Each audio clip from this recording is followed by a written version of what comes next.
Hello everyone, this is Siva Jagadish Kumar here, Assistant Professor, Vignan University.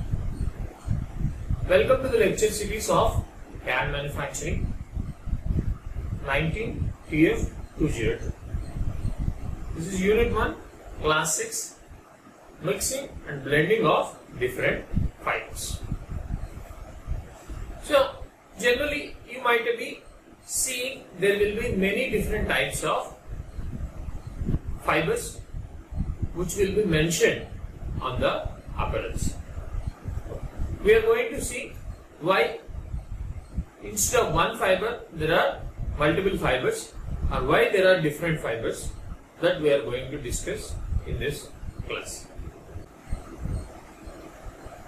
Before entering into the process, let us review once the yarn manufacturing process.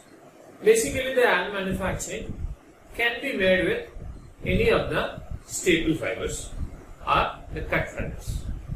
So generally we will be concentrating more with respect to cotton in our presentations. So first, the raw cotton will be there. It will go through a process known as ginning. Ginning is the process where the separation of seeds and fibers will take place. Then the opening and cleaning will take place in a process named as blow room. Then from the blow room, the loosely opened tufts and which are partially clean will be sent to a carding machine where it will be further opened into a stage where individualization of fibers will take place. And in carding, the sliver will be formed. This sliver will be fed to the draw frame. In the draw frame, the evenness of the sliver will be improved. Then coomber. Coomber is an optional process where we can use the coomber or we can avoid it. In coomber, the short fibers will be removed. Short fibers are the ones which will not contribute towards the strength of the yarn. Once the coomber process is over, the combed sliver will again go through draw frame, then it will go to the speed frame. Speed frame are also referred as simplex machine. In speed frame, the bigger arrangement of sliver will be drafted and then made into a smaller arrangement. In sliver, around 20,000 fibers will be there in the cross section, but whereas in roving, which is the output from the speed frame, will consist around 1000 to 2000, means around 10 times it will be stretched. Then in the ring frame, depending upon our requirement of the count, the further stretch will be taken place and twist will be imparted in order to provide the required strength to the fiber assembly. Yes. So what happens is, in the cotton itself, the raw cotton or the ginning, once it is done, either at the blow room stage or other stages, sometimes instead of one fiber may be used. Okay, instead of one type of fiber. Okay, so we will see in detail in this class what is mixing, what is blending, what are the needs of mixings and blendings, types generally are commonly used in blends. Okay. Yes. What is mixing? Mixing is the term which is used generally in the spinning, for the spinning, as like the same type of fiber but a different variety. Like within the cottons itself. Okay, there may be cotton which is cultivated in Andhra with a genetic name like MCU5. It is being mixed with another variety like DCH32. Okay. So DCH32 is a variety of cotton and MCU5 is a variety of cotton. Of course, both are cottons, but there may be a slight difference in terms of the physical properties of these fibers, like strength, color, fineness, elongation, all these things. So sometimes what happens, in order to maintain the lot uniformity, a single type of cotton which is cultivated at one place may not be sufficient, or it may not be cost effective. In order to, for whatever may be the reason, generally the spinners will mix different varieties of cottons. This is referred as mixing. This is referred as mixing. There may be different types of grades, maybe. Okay, like one of the example is like one of the cottons known as Giza 86 or Giza 89. Giza, Giza. Giza is an Egyptian cotton. These are known for strongest cottons. So what happens even if you are making with the MCU5, by adding a 20% of Giza cotton into the base cotton, so what happens? It will increase its strength. It will increase the strength of the final yarn by some extent. So in order to maintain the consistent yarn quality, okay, at optional or optimum prices, okay, so this mixing will be helpful. Suppose you cannot use all 100% Giza cotton. Why? Because it is imported and it is expensive. Okay. So what happens? Maybe some amount of Giza cotton along with MCU5 which are related and near, so that a good strength of yarn can be obtained. This is one way, isn't it? So is like only two types of cottons only can be mixed? No. Sometimes different varieties of cottons also. Bunny, DCH32, MCU5, Varalakshmi, Suvin, Supima. These are the various names of varieties of the cottons which are available. Again, these can be divided based on the genetic wise, or these can be divided based on the geographical location. Like MCU5 will be cultivated even on Warangal and even on Adilabad. The Warangal quality may be little different than the Adilabad. Understood? So mixing of Warangal MCU5 and Adilabad MCU5 also will be referred as mixing. Okay, that may be with respect to various countries or various breeds or various geographical locations which are cultivated. Or sometimes within Guttur itself, it may be cultivated with a different lot or a different cultivator, or the ginning mill may be different. That also changes the physical properties of these fibers. So what happens whenever there is a change? Obviously, price is also going to change. Our objective is to maintain, as a spinner, our objective is to maintain a consistent yarn quality with a very optimum price. Okay, understood? Yarn quality should be consistent throughout the year or the month or throughout the lots. Okay, but if possible, if you are able to reduce the raw material price, we will be more than happy. The quality should be consistent, uniform. Okay, so that is our objective. Understood? So sometimes what happens, we as a spinners need to change the mixing ratios of the cotton varieties such that the consistency of the yarn quality can be maintained by altering the raw material properties. Similarly, it can be altered with respect to the machine properties also. That is the next phase where we will understand, isn't it? That is the next phase. So, if the better raw material, obviously the output also will be the better or splendid. So, that is the reason. Suppose if a yarn which is produced with 60% Indian cotton and 40% Egyptian cotton, then it is called as mixing. Okay, it is not blending. That's why crossed blending. Okay, this is called mixing. Then what is blending? Blending, it's not the same for cottons itself. If cotton is mixed with polyester, okay, different types of fibers are mixed, then it is referred as blending. That is like a 60% of cotton fibers along with 40% of polyester fibers. Then it is called as blending. Mixing is cotton itself may be A variety and B variety. MCU5 along with Suvin. Both are cottons. Mixing. Blending, cotton versus polyester. Cotton versus linen. Wool versus silk. Wool and acrylic. isn't it? Similarly, there are many combinations which can be created. That is referred as blending. In spinning sector, when various fibers of different same grades are kept together, then it is termed as blending. That means maybe cotton is having around 30 mm. Polyester is also maybe 30 mm cut length or 40 mm cut length. Or both the densities, cotton density is 1.5 to 1.5, whereas polyester is 1.1, which is much lesser.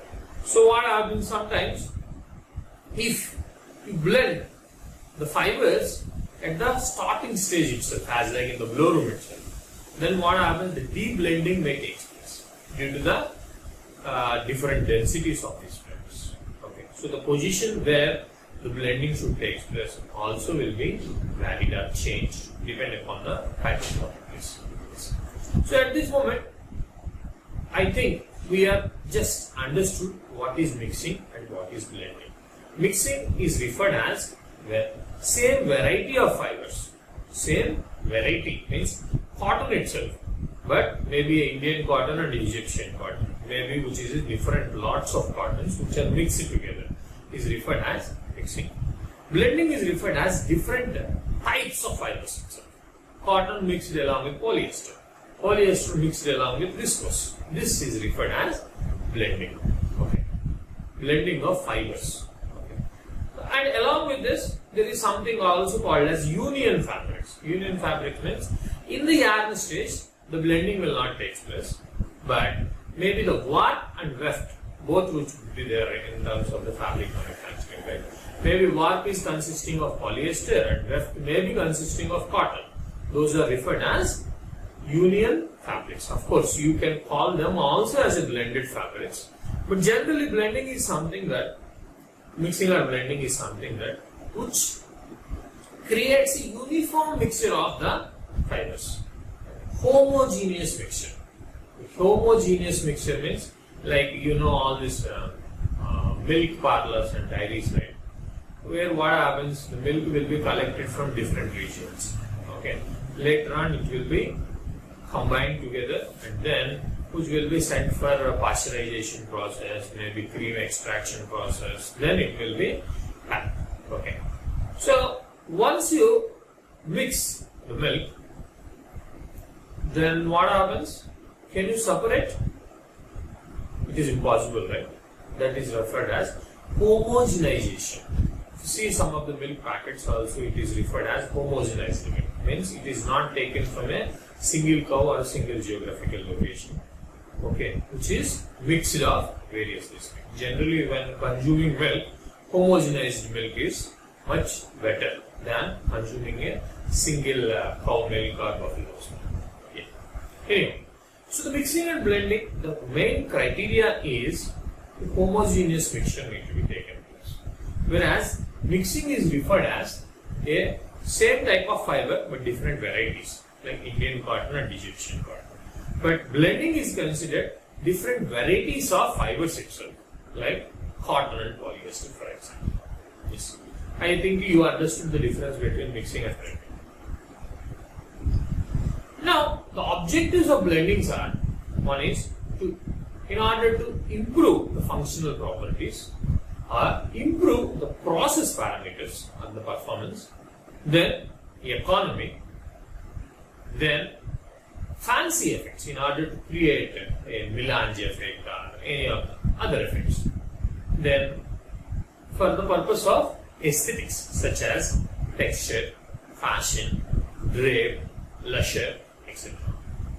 Improvements in terms of the functional properties means maybe strength, elongation, durability, then resistance to chemicals, resistance to color fading. These may be some of the objectives to improve the functional properties. Let me give an example. Maybe it will be requiring very stretchy fabrics. Maybe the purpose is swimming. Okay, swimming requires a tight fit garment and it should be having a stretch, more stretch. Okay. So what happens? Which fiber is best? Can we say cotton is the best fiber? No, cotton is not at all good for swimming. Okay, so it should be a tight fit garment. Okay, it should touch to the skin throughout, and it should be so much elastic. Can we make cotton yarn with so much elastic? If you want specifically cotton, maybe we can mix with elastane. Elastane or spandex is a polymer of the fiber which is having up to 400% of extension. Means 1 meter fiber or 1 meter yarn can be stretched up to 4 meters. It is an elastane, also referred as spandex. So in many of the t-shirts you might have mentioned 97% cotton, 3% elastane or maybe spandex. Similarly 97% polyester, 3% spandex or elastane, or maybe 60% cotton, 37% polyester, 3% elastane. Isn't it? So what does this mean? It is not consisting of a single fiber in the manufacturing of the entire garment. It is consisting of the more than one. Okay. So generally elastane, which in order to increase the functional property of elongation, elastane may be added. Okay. Why can't we make 100% elastane? No. The stiffness is not good. Okay. So you cannot make it 100%. So for swimwear you said that cotton is not good. Then which fiber is good? Yes. Yeah, which is good? Nylon. Nylon is mostly recommended for swimwear. Nylon along with spandex is recommended for swimming. Isn't it? Similarly, there are various applications. Maybe making a parachute, okay, making an undergarment, okay, making a tire cord.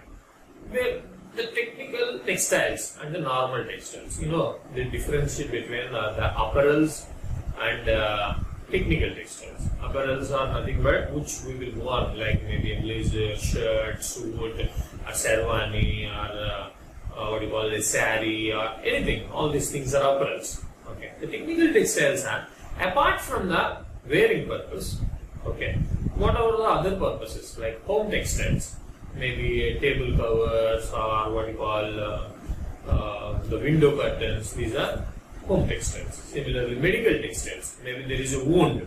In order to close the wound, what happens? Sutures will be given. The sutures will be given. Okay, so those are referred as the medical textiles. Similarly, there are all kinds of applications. So you will study in detail. So what happens based on application and all, maybe, and kind of requirements and all, what happens is the requirements for the end product are going to change. Okay. So in order to maintain the functional properties, blending may be recommended. That's the first one. Second one is improved process performance. Say, you know, linen are also referred as flax, which is one of the very expensive fibers. Okay. And handling 100% linen fabrics is little bit of difficult. Okay. So in order to improve the process performance when you are manufacturing linens, so what happens, you might request it to blend with either cotton or any of the other fibers. Okay. So it will improve the performance. I hope you, I am just giving one example so that you understand. Then the economy, to reduce the price of the item or apparel. Okay. Can you come up with an example? Economy. Like mixing of acrylic along with wool. Wool, you know what is the price per kg? Somewhere around 2,000 to 5,000 rupees. Again, depending upon the variety, there is very luxurious wools are also there, which is very, very expensive. But what happens is, you cannot use all those things.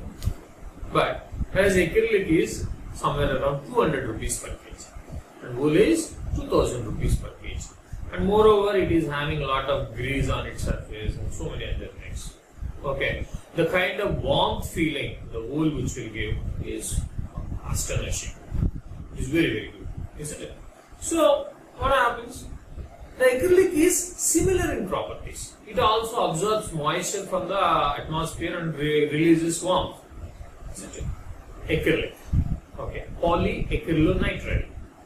PAN fibers, polyacrylonitrile, are in generally referred as acrylic. Okay.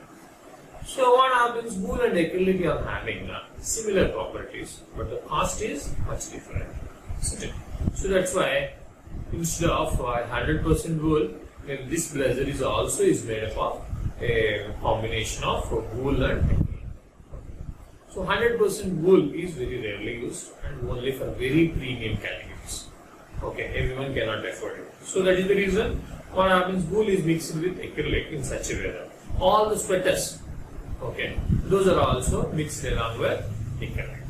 Is it? So for economy, 2000 rupees per kg, 200 rupees per kg. In order to maintain this and to make down the cost of the product, the acrylic will be mixed along with wool and a proper blend will be created. Yeah. Then fancy effects like melange-yarn. Melange-yarn means during the fiber mixing itself, one fiber will be dyed with different colors and all, and then if it is mixed, okay, then it will produce a fancy effects.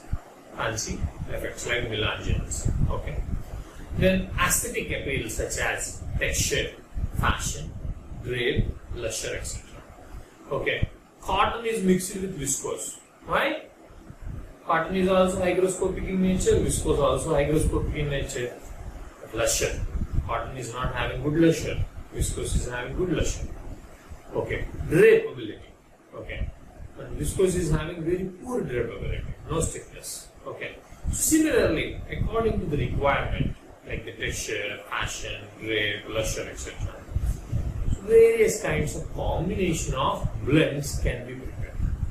Okay. Of course, there are so many combinations. We are going to discuss few of them. Okay. I hope you understood the objectives of blending. Now, see the functional properties. Like the main properties are like durability. Like adding synthetic fibers such as acrylic, nylon and polyester will increase the durability of the natural fibers. Generally, natural fibers are having less durability. Okay, plastic. The synthetic fibers are having more durability in nature. Okay, it can withstand more number of washes. Why? Basically, the strength of these fibers is much higher. Okay, in the earlier also the fiber forming or the properties required for fibers, we have discussed various properties, right? So these nylon and polyester are having very good strength over cotton. Okay, cotton, wool or silk. So that is the reason these are also added sometimes. Now, the moisture absorbency and comfort.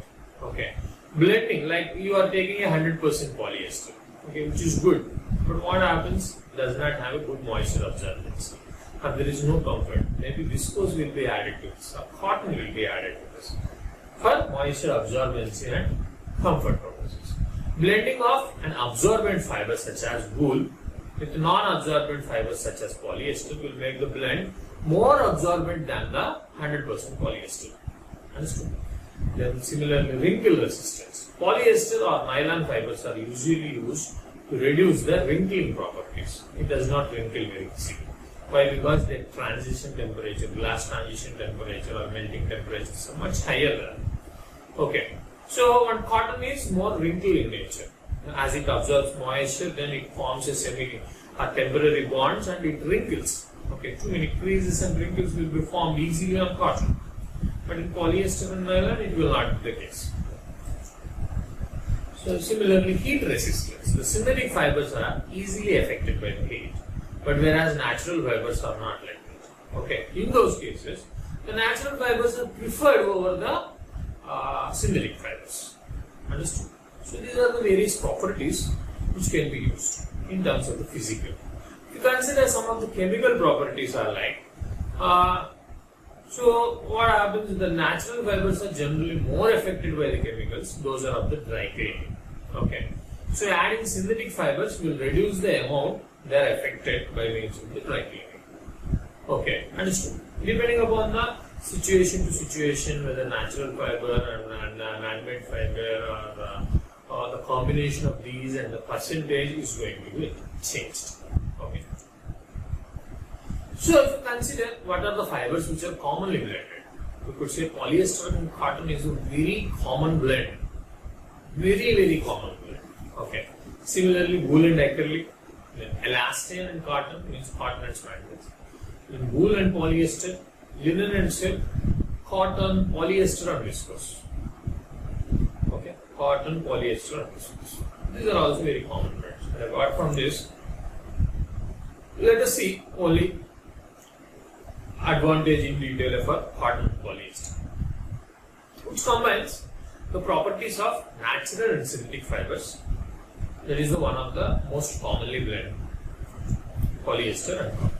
And cotton is breathable, light, soft, making it very comfortable to wear as clothing against the skin. Next to skin, whatever the garment which could be there or the apparel, generally cotton is preferred. However, what happens? The problems are like wrinkling, shrinkage is one of the problems. And polyester is strong, does not wrinkle or shrink, and holds color very well. The color fastness of the polyester is very good. But the problem is the breathing is not so good with polyester, and which is uncomfortable to wear. So cotton is breathable, light and soft, and polyester is strong and does not wrinkle. So these are the pros and cons. So what happens by mixing polyester and cotton together?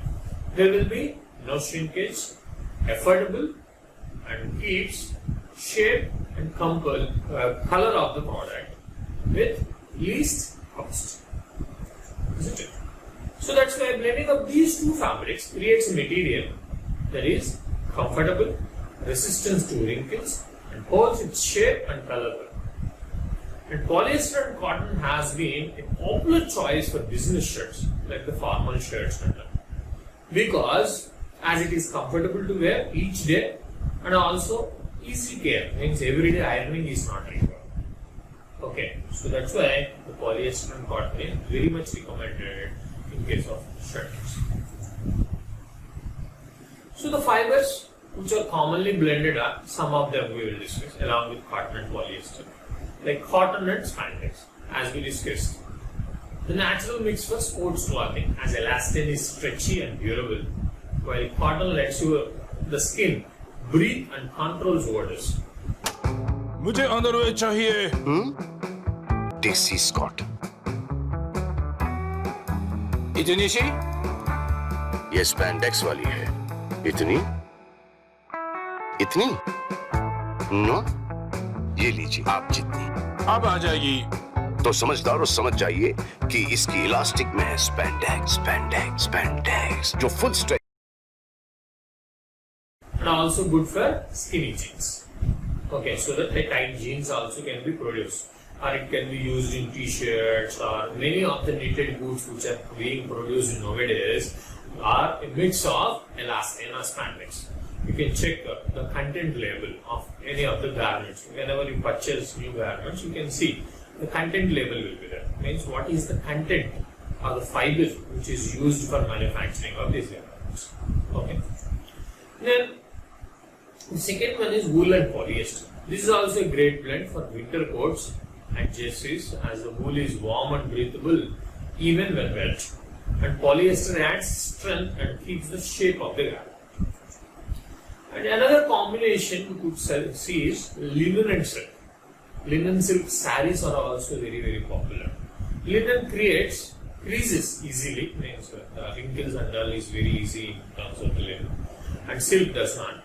So by adding silk to the linen, a garment won't crease as readily and will drape very better. Okay, so linen silk sarees are also very popular. Then cotton, polyester and viscose. These have the benefits of polyester and cotton, but the added silkiness and drape of the viscose. Okay, so more limp it will become.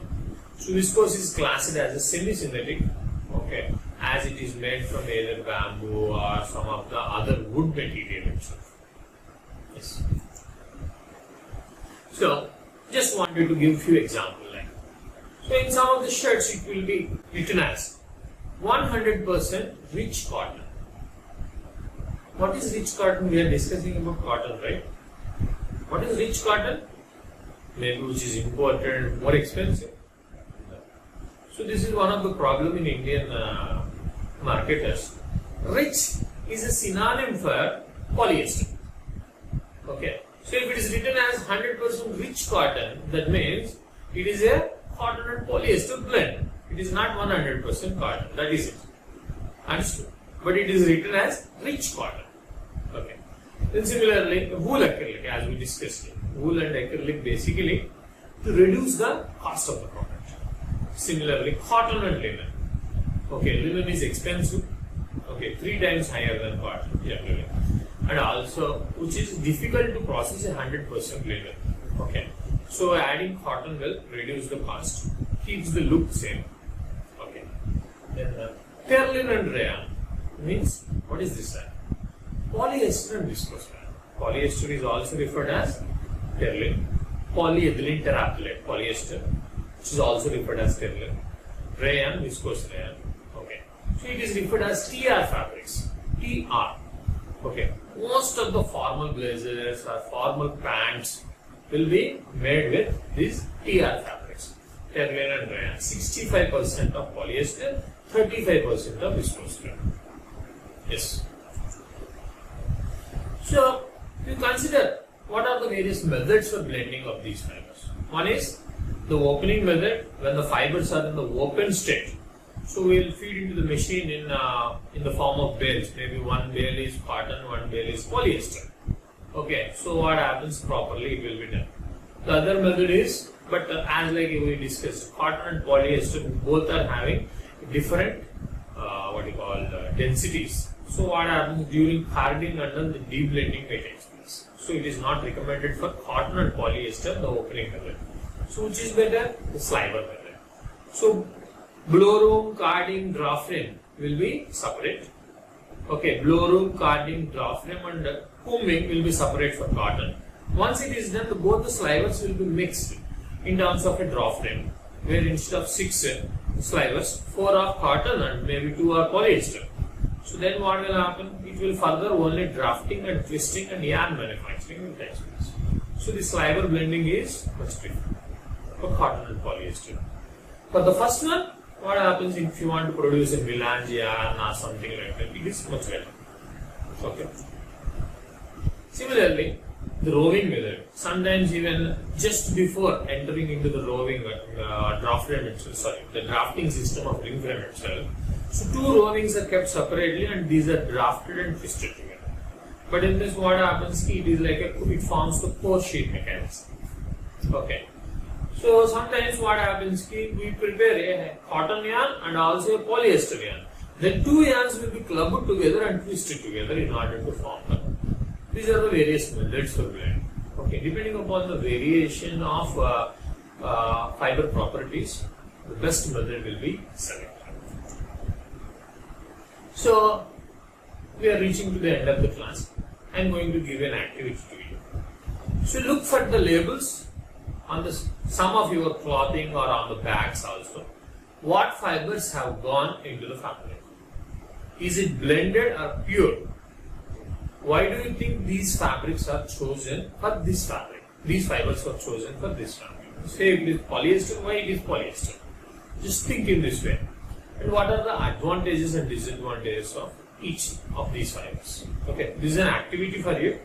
I expect you to submit the report maybe within 2 weeks. Yes. So that's all for today's class. What is the takeout of today's class? Basically, we discussed about the mixing and blending. What is mixing and what is blending? Mixing is we will be mixing the same variety of fibers, same type of fibers, like cotton itself, maybe Indian cotton and Egyptian cotton or Australian cotton or something like that. And blending is 2 entirely different types of fibers, like cotton and wool. Okay, maybe cotton and silk, linen and silk, wool and silk, cotton and spandex. This is nothing but the blending. Why? There are various objectives of the blending. In order to obtain these objectives, the blending might happen. And we also discussed various types of commonly used blend and why it is required. So that's all for the class. So thank you.